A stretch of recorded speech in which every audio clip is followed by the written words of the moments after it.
Hi, this is Dan Aykroyd. He's progressive.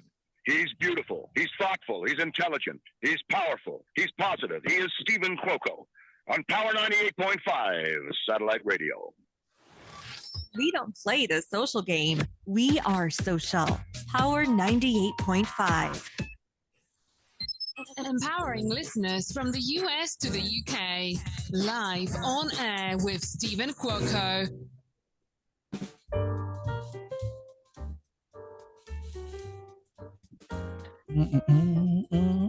Good morning, good afternoon, or good evening, no matter where you are in the world. You are listening to Power 98.5 Satellite Radio.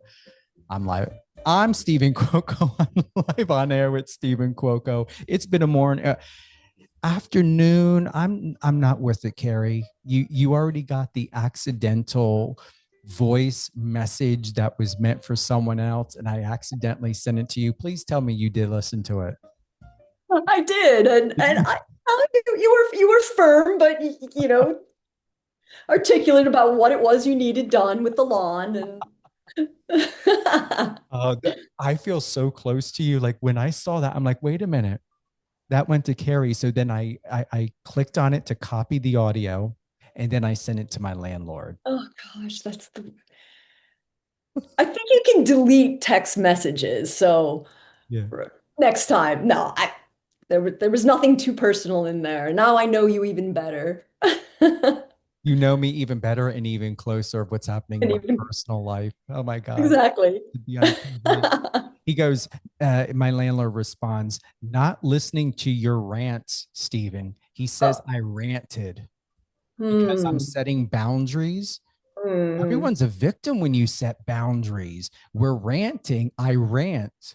I'm thorough. I'm a publicist. I'm a journalist. I'm supposed to be thorough. I'm not a one-sentence person. Something I need to learn, boundaries, for sure. Other than, my garden, even my garden sort of goes off into other boundaries. Like, well, it's thriving. Oh my God, are you getting the chaos of the weeds complaining and trying to take over and acting and running amok? Yeah. Thank you to once again. We've got Carrie Lederer. She is a producer, director. Wild Horses at the Door is the latest and greatest. I'm going to say deserves an award. It's picked for this year's Brave Maker Film Festival. So I hope Tony and a team over there saw my recommendation, my award recommendation, because it has a trophy on there. Oh. Wow. So why do I even need to screen? I got the award. Exactly. So I gave you the award. I just hope it becomes official. And when you're at the film festival this year, they hand you that gold. I'm super, super excited about Brave Maker. It came to me from the Chimera Project, which is an organization that supports women in film, non-binary, you name it, women in film. And I got some finishing funds from them, and they sent me an email and said, "Hey, Carrie, submit to the Brave Maker, Brave Maker, Brave Maker." Okay. And I was thrilled to be accepted for screening, and then to learn that Wild Horses at the Door is actually going to be in Cinemark Theater. I mean, that's golden for a filmmaker, especially when you've raised funds to put into sweetening the sound and working with the colorist. And it's a very cinematic journey, Wild Horses at the Door. So I can't wait to hear the horses wrap around the room with the audience. Visually, it's stunning. Thank you. The trailer is perfect, extremely well done. That it's not cheap looking. It's has a story that most people, if not a lot of people, may, it's about homelessness. It's about self-infliction. It's about this man who he purchased a farm in Colorado, right? His sister helped him purchase a farm in Colorado. So yeah, it's about a guy whose name is John Wayne Smith. And John lived unhoused for 8 years. He struggled with alcoholism and went into recovery. When I say homeless, he lived in a bus just outside of Vail, Colorado, in a small town called Minturn. And after 8 years, he thought, I really need to change my situation. And he came across an ad for 40 acres and a steel building on a remote mesa in southern Colorado. And his estranged family came to his rescue and said, okay, we'll help you purchase this steel building.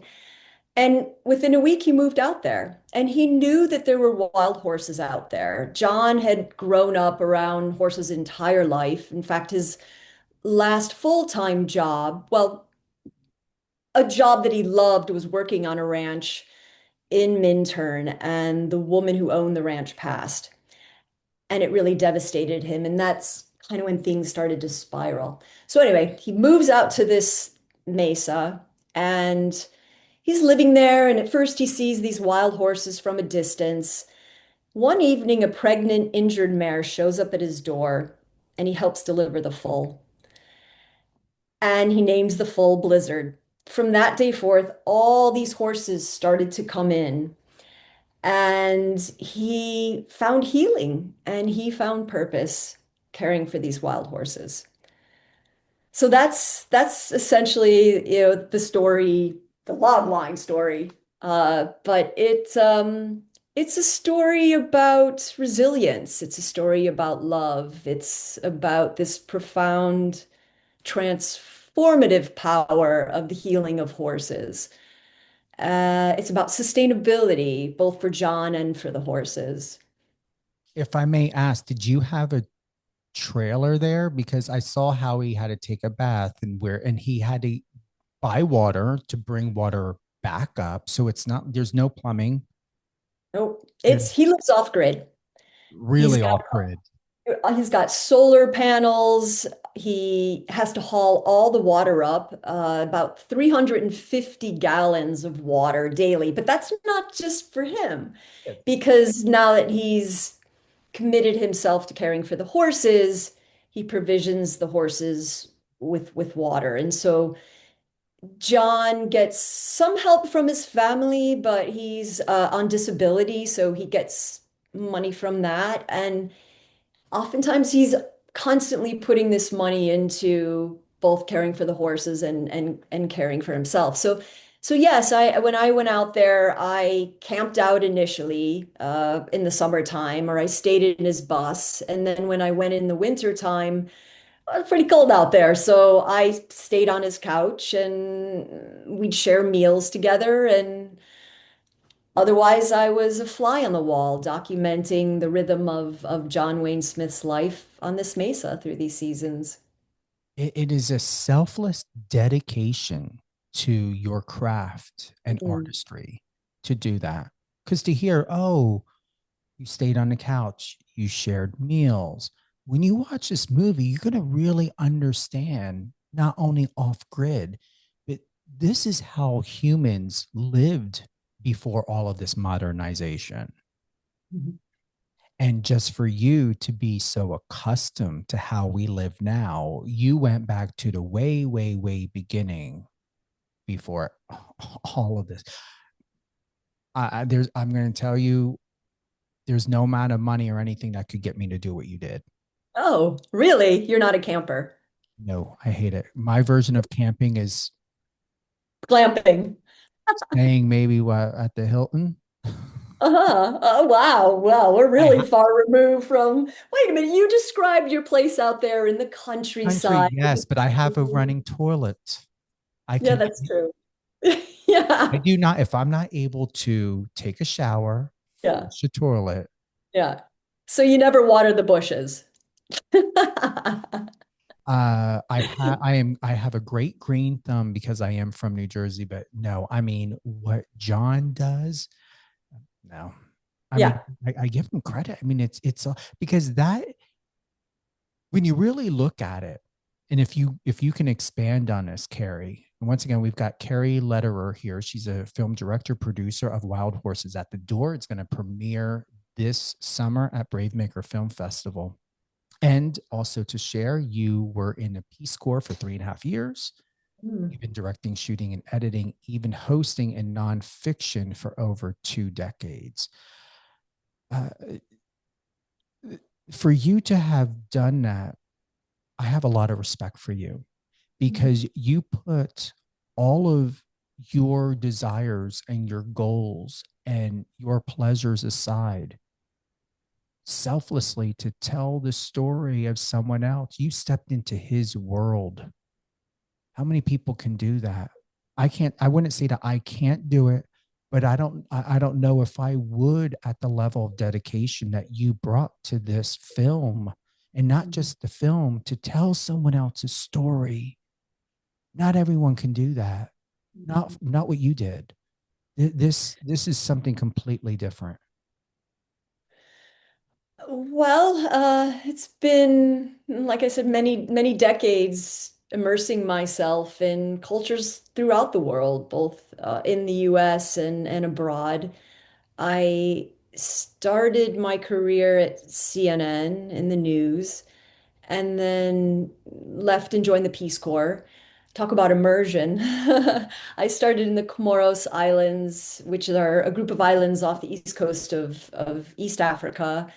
After a year, I then transferred to Senegal and did 2 years there. And I was an environmental educator and media specialist. And you're living in villages, you're living with people who subsist off the land. And as an environmental educator, well, gee, they had a whole heck of a lot more to teach me about their environment than I felt I had to teach them. And I sort of became like a human resource. Profound experience in my life.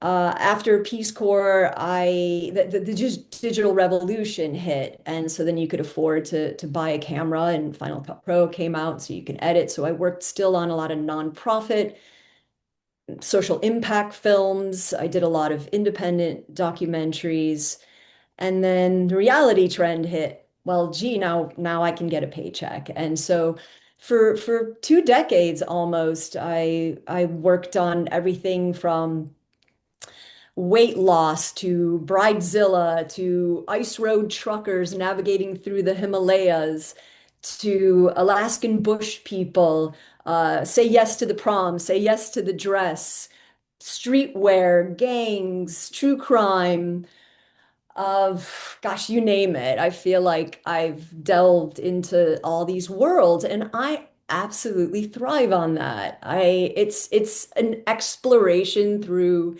humanity and the world. And so I've done it on teams, as part of teams. But from the very get-go, I established myself as kind of this jack of all, this one-woman band. I can produce, I can shoot, I can edit. I was an editor at CNN, and you can drop me anywhere off in the world, and I'll bring home the compelling story. So, fast forward many years, decades later, and I thought, gee, I really, people would ask me, well, what are you proud of? Tell me about some of your work. And certainly there's a lot of work that I'm proud of. But I thought, can I call myself a filmmaker? I mean, how crazy is that I didn't feel that I could even call myself a filmmaker? So I thought, let me get back to my documentary roots. And this story of John Wayne came to me in a Facebook post. He has a Facebook page with 5,000 followers, and he journals every day about these horses that he lives with and all their names and their personalities and life ups and downs on the mesa.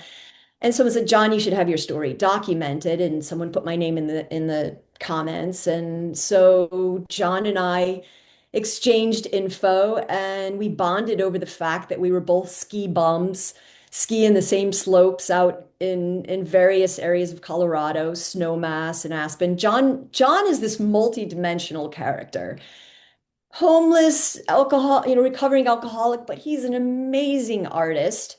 He's a musician. He's a father. He's a grandfather. He's and this incredibly poetic guy. So, here I have this great character, and he was really game to having his story told. And of course, it's just a fraction of his story, but a beautiful story that I think will give those who may struggle with homelessness or addiction or PTSD hope that they can find healing in unexpected ways. So that's a long-winded response to how did you do it? I think I've been doing it for a good 30 years, and I'm attracted to sustainable living, and I love horses. I'm amazed by horses and their healing power, and equine therapy has become so popular, and the reason being is because, well, they echo our emotions. It's research has shown that horses can synchronize their heartbeat, not only to each other, but to humans. And so someone who may be anxious or have certain issues, the horses can well, they can sort of regulate that and bring you to this place of calm. And that's very much what John discovered, in being around them. I didn't know that. Really? So, Yeah. like, if someone's having a panic attack or tachycardia or something, does that a horse can help Well, with that? yeah, yeah, very much so. So horses in a band, if they're sleeping, they do synchronize their heartbeat. And if one happens to notice some sort of threat or danger, then once that heartbeat changes, it kind of alerts the others in the band that something's up. Uh, how they do it with humans, they're just incredibly intuitive and intelligent animals. So it's interesting that if someone is anxious and they mirror the emotions, then how do they not know that? How do they not mirror that? Why would they not get anxious if the person gets spooked? Um, I Good question. I don't know. I just know that they can synchronize their heartbeats. Okay. But they have this calming effect on many people and are used, for therapeutic reasons. Probably the most therapeutic animal other than, than dogs, cats and dogs and birds and Well, because of watching the film, now the images of John with the horses, the way he imbued and enveloped himself in a way they did within each other's chemistry and Mhm. energy and their bodies, that makes sense now. It makes sense of why he said what he had said at times in the films. He even referenced, memory serves me correctly, that they are therapy or therapeutic for him, right? Yes, I believe he said. Yeah, he Absolutely, said that in the absolutely. film. Yeah. I mean, what's amazing, when people see the film that have been around horses, are the fact that these are wild horses. They're not domesticated. No one's put a saddle on them. No one's put a harness on them of any sort. And John, you can call him a whisperer. He doesn't like to think he's a whisperer. He thinks he's a listener, although he's constantly chatting them up, and they all have their personalities, and he calls them by the names and the bands and what have you. But John can talk, can get a foal to lay down in his lap and take a nap with the foal while the mares settle in, their heads next to his, and they go into this dream state together. That's how he describes it. And it's just phenomenal to observe this, to witness this. He has an amazing connection with these horses, and thus, for him, this therapy of just staying in the present moment. He uses his art in the same way. He does these Escher-like drawings that are just very intricate, and they may take an entire day, but again, it brings him back to the present. And just as the horses bring him back to the present, when he plays his guitar, he's, in the moment. And so that's yeah, that's his therapy, and that's what has provided him this healing and given him purpose.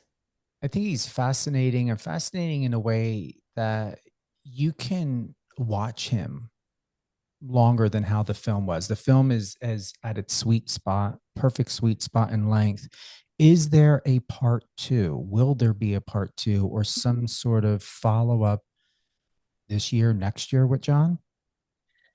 I don't have it in my books to follow up. I would imagine that there could be a sequel.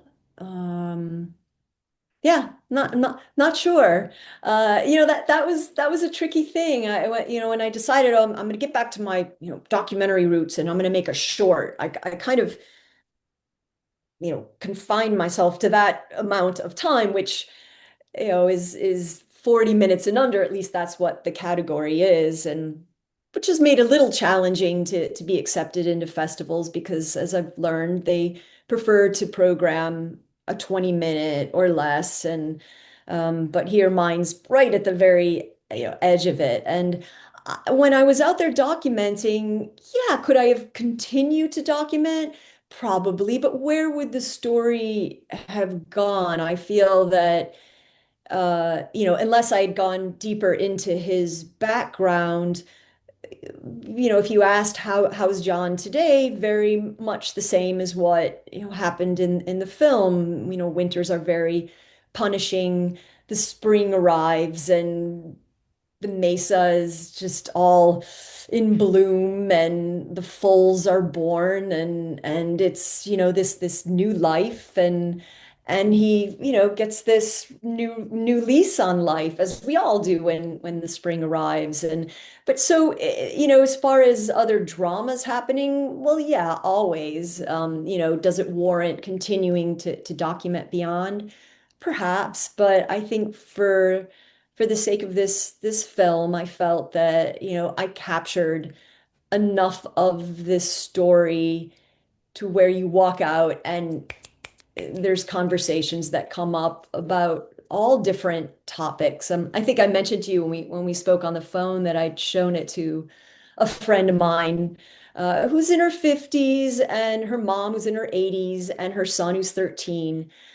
And they all had different takeaways from the film. The son was really interested in the practicals. Well, how's he charging his phone, and how's he feeding himself, and where's he getting the money? Does he have a job out there? And mom was very much about just the fact that it is such uh, a conversation piece, and that it touches on all these different themes. And my friend was really kind of honed in on the homeless issue, when John describes being homeless and how people turn away, because why do people turn away from the homeless? Because you empathize with them, or because you just can't take, maybe you feel guilty in some way because you're not, giving or helping, or whatever it is that they're struggling through. So she said, gosh, that's me. I really, I realize I do that. And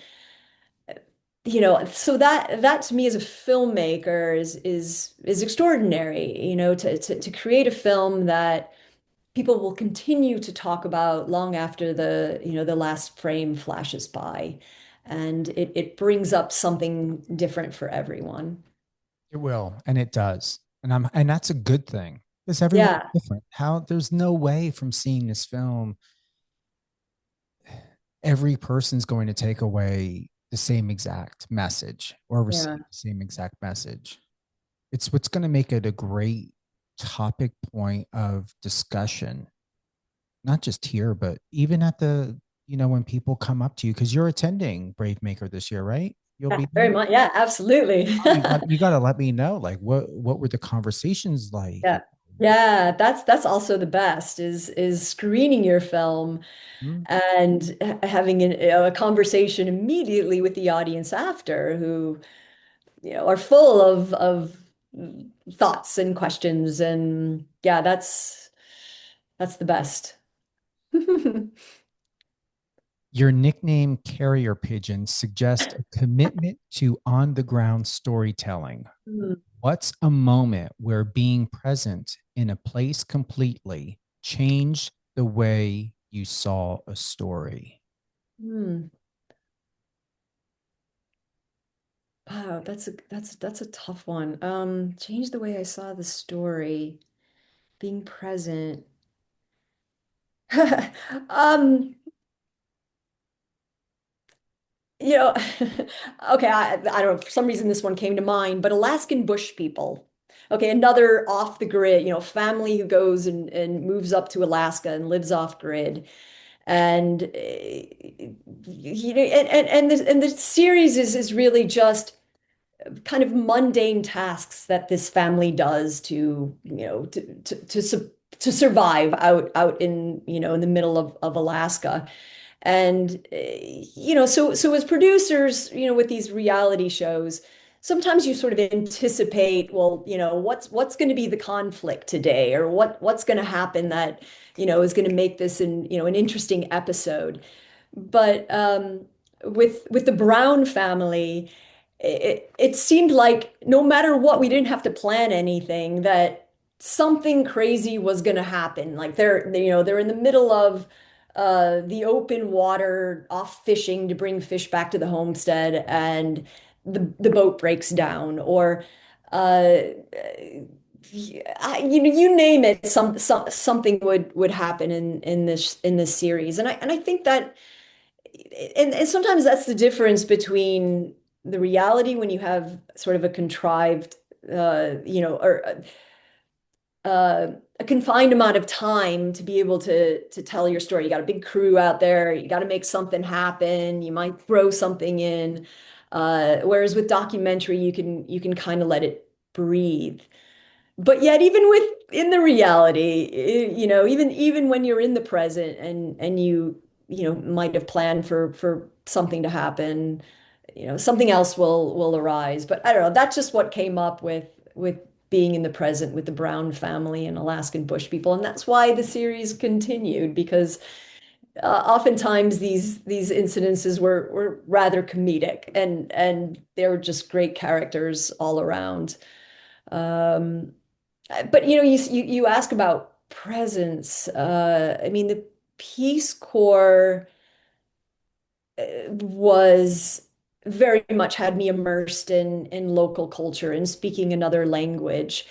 And at the time that I joined the Peace Corps, this was before internet hit. Actually, internet was starting to come into mainstream when I was in the Peace Corps, but I didn't know much about it, because I kind of, I wanted to be present, and I wanted to be immersed in this world that, where the biorhythms were a lot slower than they are in the US. And after 2 years in the Peace Corps, they actually make you return home to touch ground with your own culture. And I'll never forget returning to the US and going to a movie with my brother and sister-in-law, and it came up www dot. I went, what the hell is www? I mean, I just, I'll never forget that. And then the whole world changed. And Here but you are. yeah, and voila, here I am. And now we got AI coming out, and we'll just roll with it.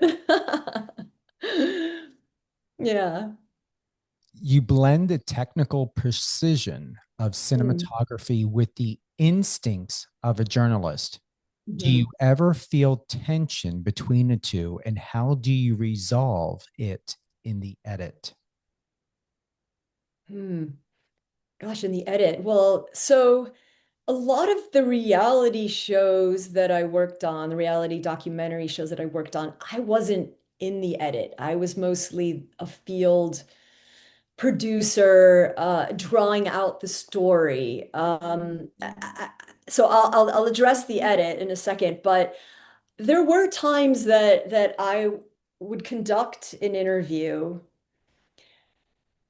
and the people that I was interviewing would get so comfortable that they would start to reveal a lot of very personal situations in their lives, so much so that I was concerned that that if this aired, that it could come back to haunt them. And, there were times where I'd write notes for posts saying, look, I know I have their release, but, do this person justice and not include this. Um, that was the best I could do, when it came to impacting what would show up on TV the next month. As far as editing, even with this documentary, I conducted interviews with John, even though I didn't necessarily show the talking head in the film, but he narrates his story, and sort of parsing through it and making sure that I mean, it's his voice. It's not as though I was writing the script, but um, I just wanted to make sure that I was, it's a tough one, that I was telling his story in full, that making sure that his dignity was, remained intact. I mean, it's not that he said anything that he should have been embarrassed about in any way. Um, but sometimes I wondered if I needed to lean in more to explain some of what came out. Um, yeah, I don't know. Sorry, I'm drawing kind of a blank on how to explain that. I You think did. I, yeah. I believe you I mean, did. was there something that came up for you that you wondered about? Mm. It's just seeing Yeah. where the question would take you. Yeah. Yeah. I mean, Formulating. I think as a journalist, you go in and you have a set of questions that you're curious about or that is going to tell the narrative of someone's story. And you use that as a guide. But when you're sitting in conversation, if you're really attuned to the person that you're speaking with, something else may come up that then leads you, down a whole other path. And so, hey, let's go there. As long as you, the person I'm interviewing, is comfortable with this follow-up question or revealing this. Are you okay with this being, in the post part of the story, in the final cut, if I keep it there. So I think that's where I establish trust is just in the line of questioning and how they respond, with that. Because sometimes they forget the camera's there, or they're, oh wow, I'm getting really comfortable in this interview, so much so that I'm telling you a little bit more than I want to be telling you. You answered it. That was Yeah, it okay, right good. there. That That was was it. Okay. But that was we'll you just cut that answered it other part out. before, but you you marinated it. You rolled it in perfectly into a nice. And that's the other thing you asked about technical. So because I've been shooting and producing for so long, it's kind of like this, right? I mean, you have to be very attuned to, okay, I'm composing a beautiful shot. I'm moving with the subject, but you also have to be listening for the story through the audio. Oh, wait, there's in the audio. So then you have to address that. Like you wear multiple hats, when you're producing and shooting. And I think that I've done it for so long that it becomes instinctual. But what's funny is my husband would say, "You're not a very good multitasker. Like you have to be tuned." I know, isn't that odd? Like if I'm doing something else and yet he asks me a question, maybe it's selective. Maybe it's selective listening. Could be. Shh. Oh, The film proves him wrong. The yeah, film right. the film Exactly. proves him wrong. Exactly. The camera does not lie. Right, right. And But and that was tough too. I mean, being, out there on a mesa with no crew, I'd wear everything on my back. I mean, there were times where I had a still camera and my video camera and a tripod, and my headset and the mics are having interference and so you just kind of have to stay calm in the storm and carry on. And Um, yeah. Mm, He didn't, his response, John's response was, he didn't pay attention. I truly felt as though mm, he knew, he knew how to just block everything else out and just stay in his own world. I yeah. felt that. That's what I seen. Like I, Yeah. he moved through Wild Horses at the Door, the film. He moved through his life, in throughout his life while you were filming, as though, as exactly as you said, is you did not exist. Hmm. There's Hmm. just something about the way he interprets information. He knows where to be Mm, within himself. He hmm. knows when he needs to step out and be aware, be peripheral, Hmm. to be 360, 180.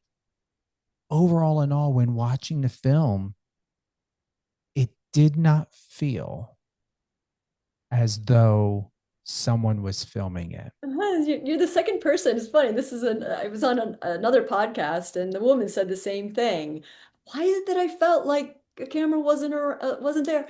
I mean, uh, I'm wondering if it's so having been worked on so many different shows and being a director and an editor and kind of knowing all the different angles that you need to sort of tell the fullness of this scene. What is your beginning? What is your middle? What is your end? And moving around, with the camera. I mean, I'm mostly a handheld camera person. I mean, obviously I put it on a tripod for the long shots for time lapses. Had a long lens on there at times, had a drone shot even so that, I could establish the isolation, the grandness of this mesa. Um, and so maybe in the way that I shot it and thought about all how is this going to look in an edit? Have I captured everything I need to tell the fullness of this scene? And so I would just be moving around this way and that, and John would just be doing his life.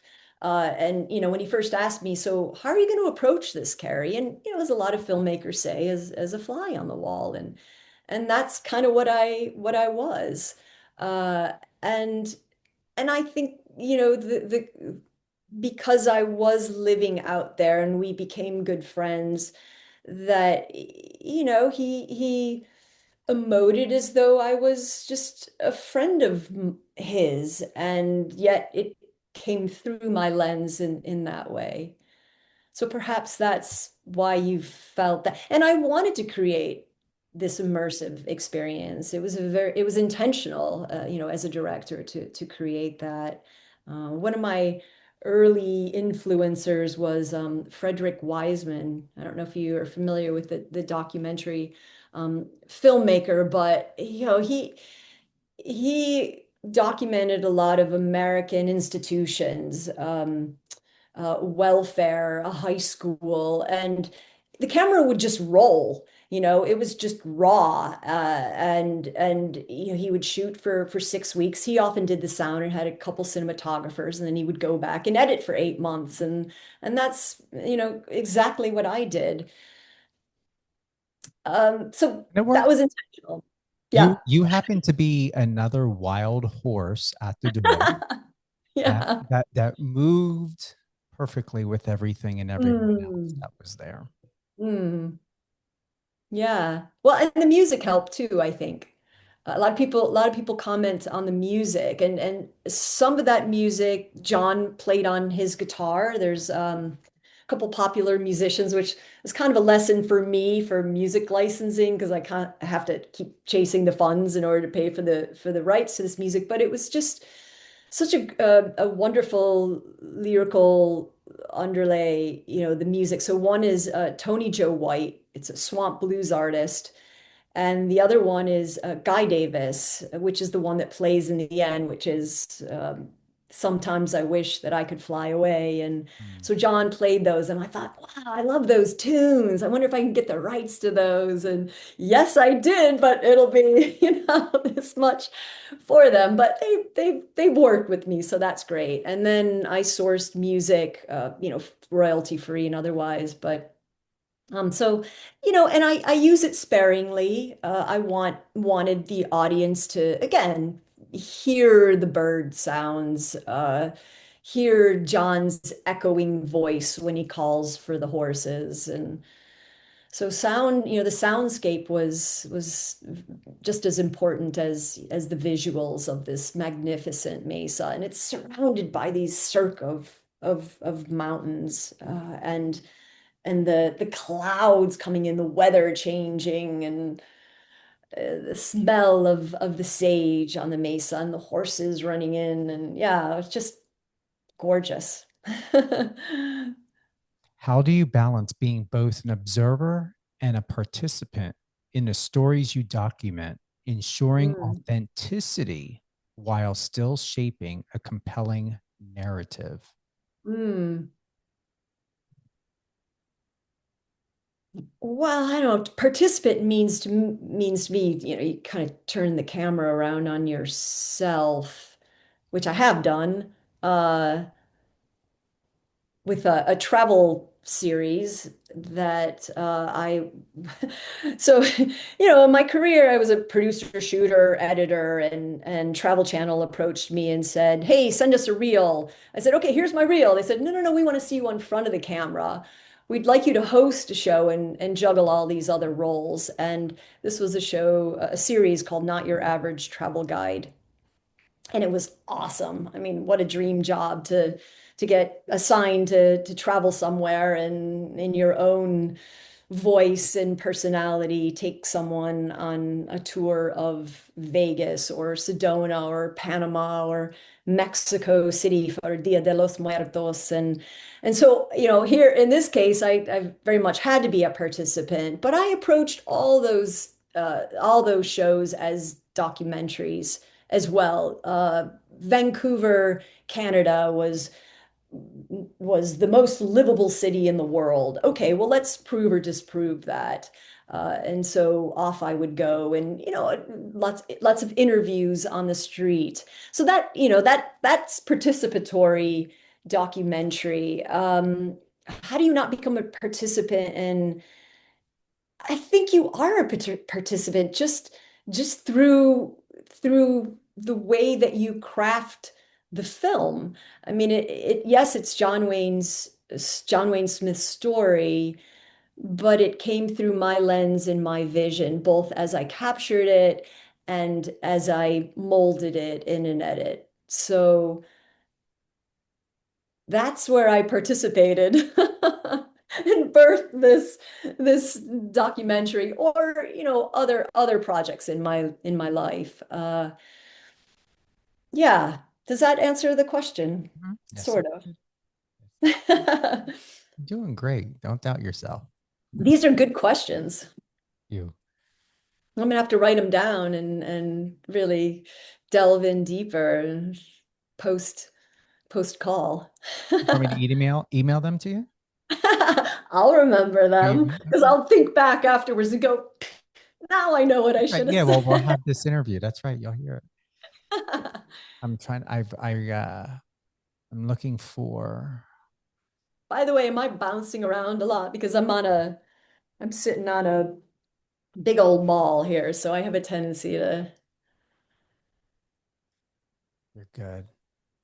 All right. I'm looking for. I have 15 questions, but I'm not asking all. I'm Oh, looking for wow. ones that you have already answered or ones that Okay. have already correlated.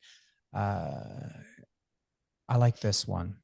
After decades in the field, is there a moment where you had to completely unlearn something you once believed about filmmaking?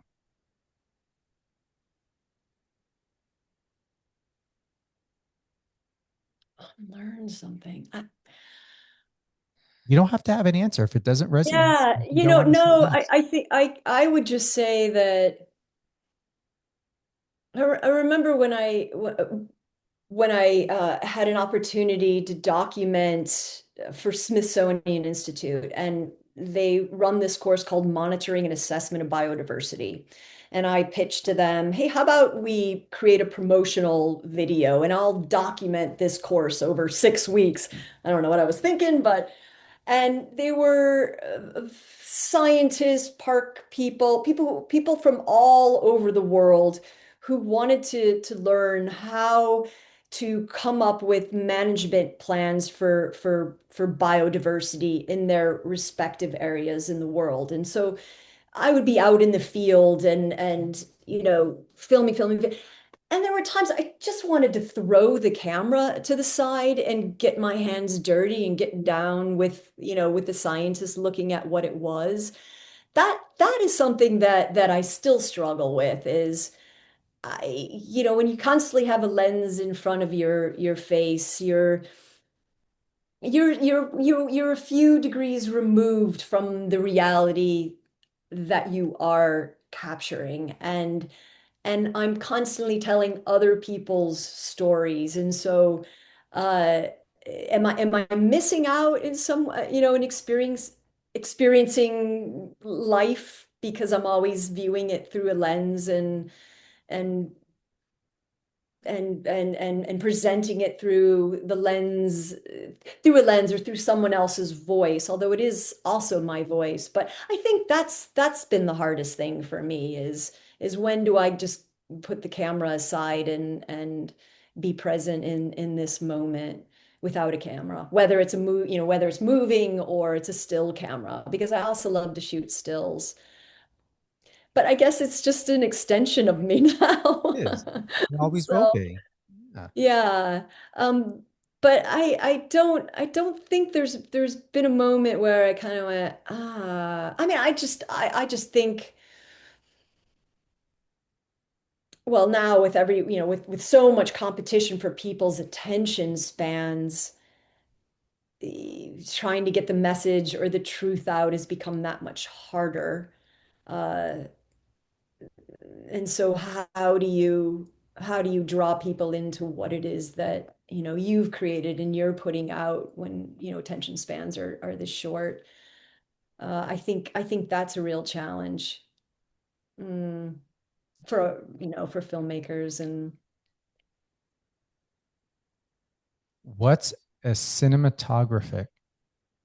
I'm even saying I can't. I have this cinematographic, cinematographic, cinematographic. cinematographic. Thank you. Yeah. Let's break it down. No. We do. We need to break it down. Cinematographic Cinematographic. trick or Uh-huh. technique you always come back to because of its emotional power, no matter how much technology evolves.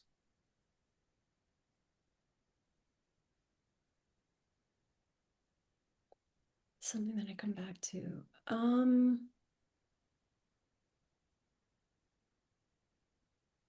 Hmm. I, I think that's why I like handheld. I think that's why I like handheld shooting is because I'm moving with the person. And when it's on a tripod and they're sitting there and they have to stare into the lens, it can be intimidating. I mean, even in a Zoom. So I love the handheld, cinematography. In films, it can be a little bit dizzying. I mean, that's why they have uh, Ronins, to stabilize. And that was something I thought, gosh, I should really have a Ronin out here. But trying to calibrate that, and the horses are running this way, and like I don't have it calibrated. You just have to, put it on the tripod, get the long lens on, grab that shot, take it off, change the lens, run out, get another angle. Uh, yeah, I think and the ability um to go in for a close up when maybe the emotions are heightened. Yeah, I would just say handheld cinematography. When documenting real lives, there's an ethical tightrope between truth and cinematic interpretation. How do Mhm. you know when you found the right balance? Hmm. Yeah, I mean, I'll bring that back even to Wild Horses at the Door. John's John, when I met him, had been living on the Mesa for 3 years. The homelessness and the struggles had happened, as a backstory. So how do I capture that backstory and keep it real and authentic as I can? Uh, because it very much needed to figure in, but there was no footage of him necessarily living unhoused at the time. And so when you bring somebody back to where they experience trauma, I said to John, would you be willing to go back to Minturn and show me where you would spend time? What did you do during the day? How did you pass the hours? He started to relay these stories of what had happened when he was homeless, that he did try to take his life at one point.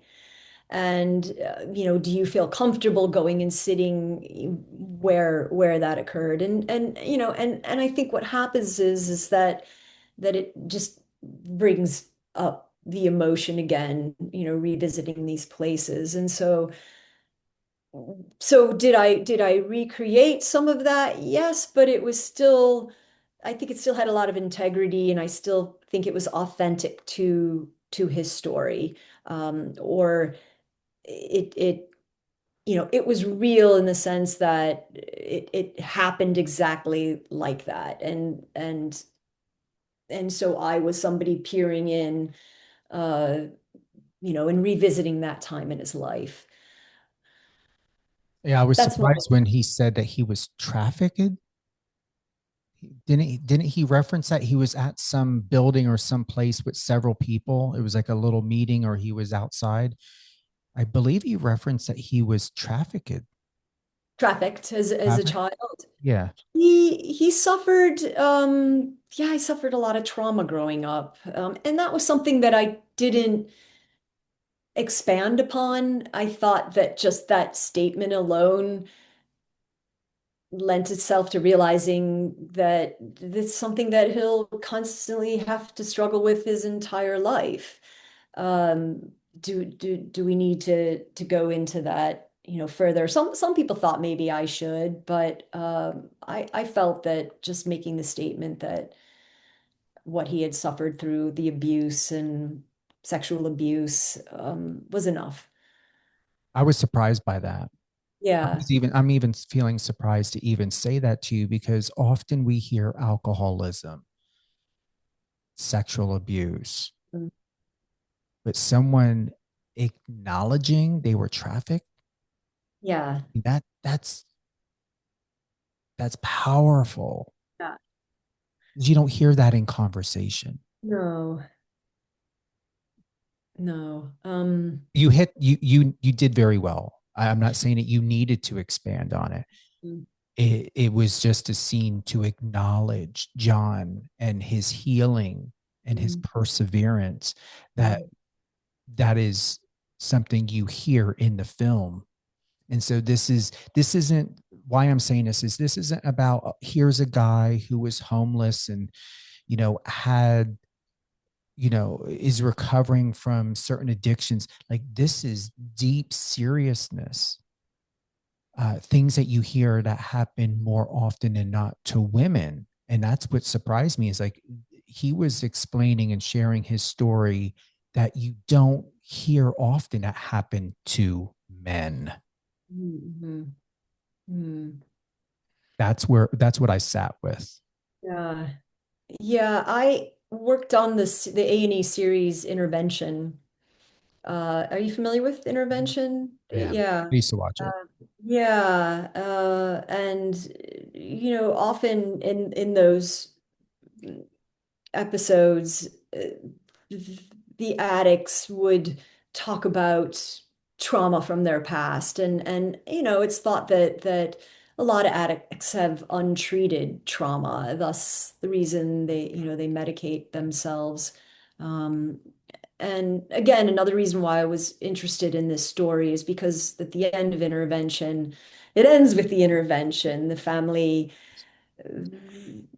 doesn't want to love their loved ones to death, by enabling them. And so we're going to have an intervention and really say, okay, you've hit rock bottom. It's time for you to figure out, go through detox, go through rehab, and recovery. And then the episode ends after that intervention. And I was always interested in the recovery process. And so here was an opportunity with John to actually document, I'll call it recovery, in real time, because once an addict or an alcoholic, every day is a new day, and every day you're practicing the AA steps, or, whatever you've figured out to help you guide yourself through that day without, falling off the wagon, so to speak. And so,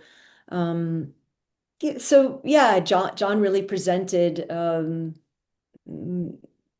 way in which that I could document that recovery, because every day is a new day for John, and he has his ups and his downs, and within an hour he could shift his personality, and something would come and trigger him, and then the horses would show up, like in that one scene where he calls the reporters. That happened real time. I mean, literally, he hung up the phone and the horses showed up, and their timing could not have been better. And so I just love that juxtaposition of these lingering demons and the love of these horses. um yeah, it's a tough subject. Very um yeah. I mean, you said you've worked with mental health patients in what grief capacity? counseling. Oh, counseling, grief counseling. And I counsel those who had substance abuse, certain addictions. Had a couple that had suicidal tendencies, Mm, Asperger's as well. I had one. I learned a lot about that. What a person with Asperger's, it's something about how many people who are so mixed diagnosed, thinking, oh, someone's got ADD or ADHD, but there's such a correlation of like Asperger's and different levels or areas of Asperger's and autism. It's quickly, like with Asperger's or even autism, it's easier to say, oh, you've got ADD or mm, ADHD um, or other remarks that have been made. But I can tell a difference when someone has that or when someone has a mild form of Asperger's, or if they have a certain form of um, autism. mm, It's really incredible because mm. people who are definitely have certain aspects of autism can be extremely high functioning. Yeah, yeah. Yet there's a misunderstanding to their intentions, to where uh, someone with Asperger's or even with autism can come across narcissistic, Hmm. self-absorbed, um, Hmm. misunderstood, as though they seem to not care about others. But I can't speak too much on it, to say, like, because everyone is different. Uh, because really you have to get to know the person, because there are people out there that are just absolutely clever and deviant, that have no problem playing a victim. They have no problem acting like I mean, there are people that are so intellectually imbalanced that they will fake a mental illness. And I've seen this. Yeah. I've witnessed this. Wow. Any that have turned on you? Oh, of course. Of Yeah, yeah, course. yeah, Of yeah. course. Of course. Yeah. Of course. Challenging. Yeah. If you could revisit one past project with the wisdom you have today, what would you change?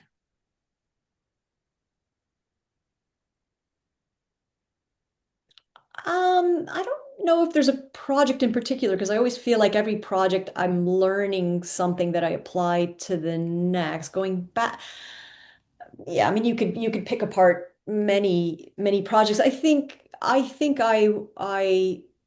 I wish that I had assigned myself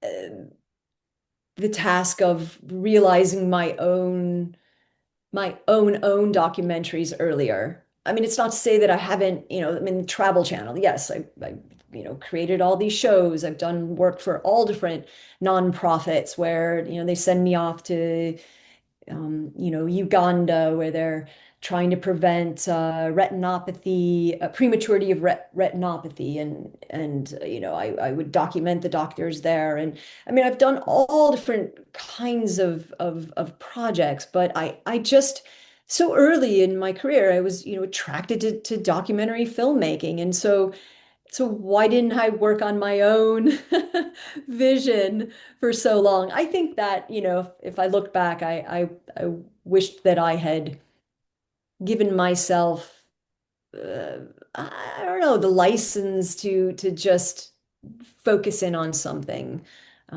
complete the project, which again is why this one was so important to me. Because it's like, gosh, Carrie, are you ever going to are you going to do your own someday?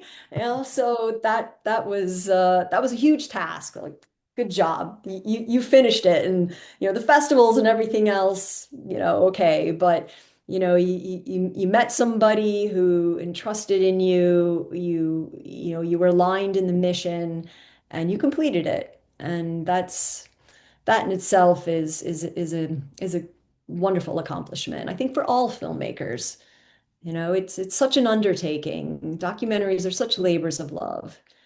And where they're going to go, we don't always know, but the fact is that we birthed it and it'll have an impact and it'll find its audience. So yeah, I try not to regret too much, but I'm sure there's many more regrets I could bring up. But as far as projects, yeah, I think all of them are just putting another feather in my hat and learn something new, and mistakes, like, oh, dang it, I forgot to press record, that's We've all done that. right. I We've mean, come all on. done that. All of you out there, I know some of you have, even after decades of being in the business. I mean, even when I was out on the Mesa, that one scene where he's sleeping next to the mayor in the fall. Oh, I remember that scene. Okay. Yeah. And I was recording that for a long time. And I looked down at my camera like, no, you didn't, I had to press record. And Seriously. but yes. And so I'm like, oh God, just keep sleeping, so like, oh, that still happens to the best of us. Thank God the horse didn't catch your heartbeat changed. You Yeah, I know, woke exactly. him up. Got up. Hmm. Carrie, thank you so Yeah. much. Carrie Lederer, film producer, director of Wild Horses at the Door, premiering at Brave Maker Film Festival. And I hope you get an award out of this. Thank you. Hey, just screening it in a theater is, I was told that's very rare. So I'm just, It has to be. It has to be. It is theater worthy.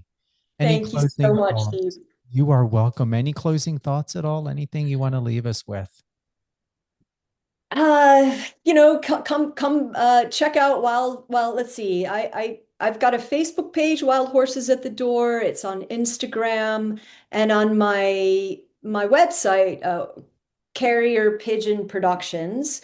There's a page for Wild Horses at the Door, and I've got screenings on there as well. So stay tuned, and hopefully we'll come to a theater or community library near you. And eventually, yes, it will be online. So thanks so much, Steve, for having me. This was really fun. I'm excited. Thank you. And thank you for being even closer, even more now with me. after today's getting this all put together and everything, and you getting to listen to my personal life accidentally because I accidentally sent you that recording. See, I have that effect on people. You do, and I was at peace about it. I was like, wait a minute. Oh, she's not going to It's care. Carrie. Yeah, it's scary. Yeah. Come on, we're old friends. That's right. Thank you so much. Thank you. Thank you to everyone who's tuned in to Live on Air with Stephen Cuoco on Power 98.5 Satellite Radio. All the latest and greatest of Power 98.5. Download the app. Tune in on Alexa. We are available on Apple Music. So if you got Apple Music, type in Power 98.5. You can check out all the latest and greatest of Live on Air with Stephen Cuoco on any one of your favorite podcast platforms. However, please remember, this is a radio show. We don't intentionally like to promote it as a podcast, but we are happy to say you can find us on Spotify, Apple, iHeartRadio. What else, Carrie? What other ones? Apple, Spotify, iHeartRadio, Amazon Music. Catch us on Amazon Music. So be there, live, love well, and if all else fails, don't go towards medication. Don't be drinking. Just get yourself a horse. Allow that horse to synchronize with your heartbeat and just relax. Take care, everyone.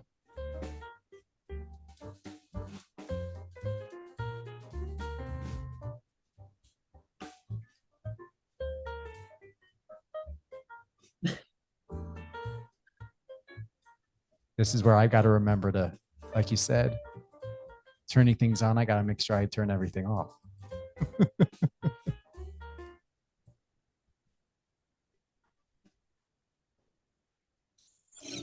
us on your socials and let's connect.